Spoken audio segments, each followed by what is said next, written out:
Welcome top news today. President Donald Trump and a pro-Trump pastor are working on a plan for rejuvenating Black America and crumbling urban communities. The plan was also co-conceived by Trump's personal lawyer, who recently admitted to facilitating a six-figure payment to buy the silence of a porn star with whom Trump allegedly had an affair behind Melania's back. Darrell C. Scott, a Cleveland area pastor and former member of Trump's presidential transition team, is spearheading the effort from outside the administration. He has sarcastically referred to this 13-point urban revitalization plan as the Trump administration's Black People Plan. In a previous interview with the Daily Beast, "This is the president fulfilling his campaign promise to the African American community," Scott told the Daily Beast. Scott said that he has had meetings over the course of several months in the West Wing to discuss the details of the initiative with the President, Chief of Staff John Kelly, and Trump's son-in-law and senior advisor Jared Kushner, who Scott affectionately calls Jack. Behind the scenes, and unbeknownst to many, Jared "Jack" Kushner is the driving force behind the urban revitalization and prison reform initiatives, the pastor tweeted late last month after another White House meeting with senior staffers. Urban revitalization is something President Trump has largely outsourced to non-White House allies and informal advisors, instead of pushing to make it a part of his legislative agenda. Scott has been working on crafting this plan, which the White House hopes to roll out this year.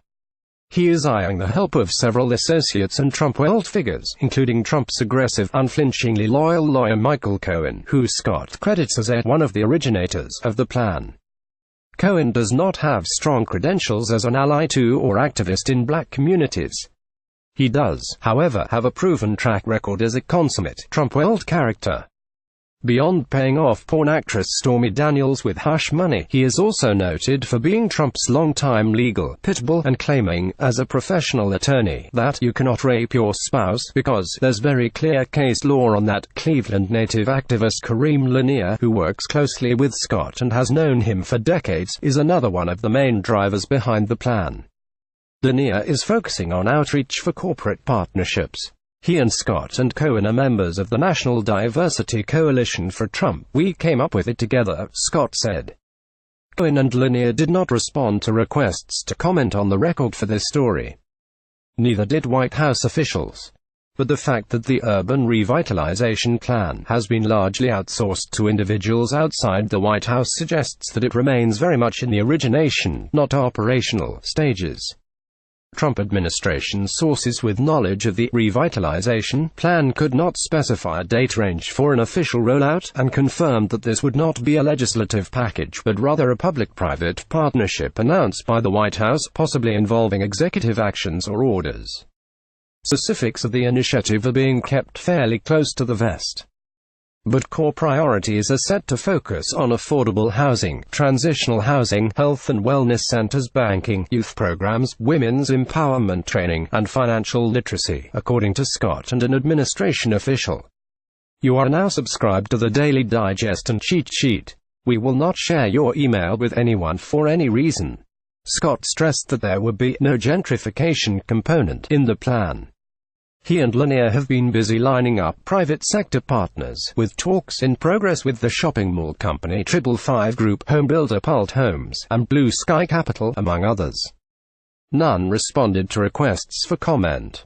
Scott had previously recounted to the Daily Beast that he's briefed Trump in the Oval Office on the progress made.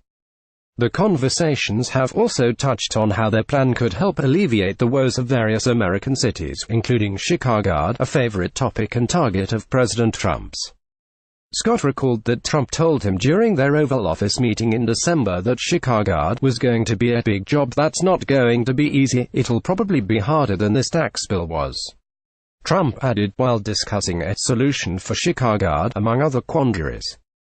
When the 40-minute meeting concluded, the president simply said, according to those in the room, "You got the blessing, this looks great." Officials noted that the president hadn't closely studied the documents presented to him.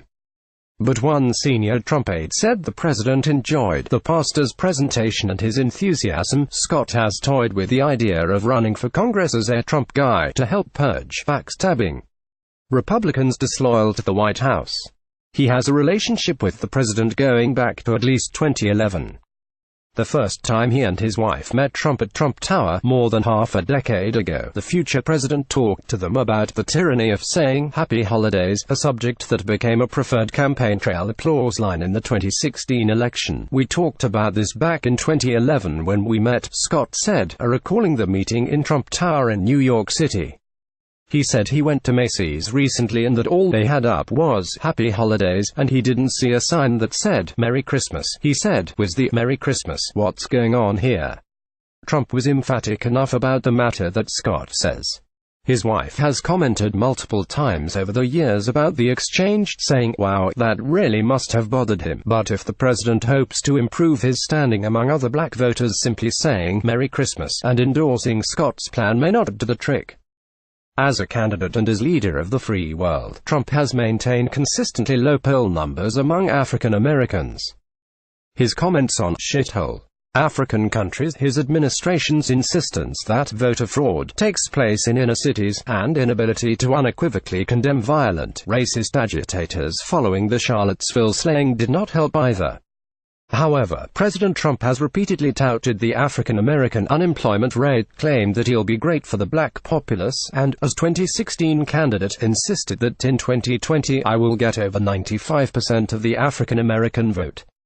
I promise you, he won't." "What do you have to lose?" Trump said, in his famous pitch to black voters. "You're living in poverty. Your schools are no good.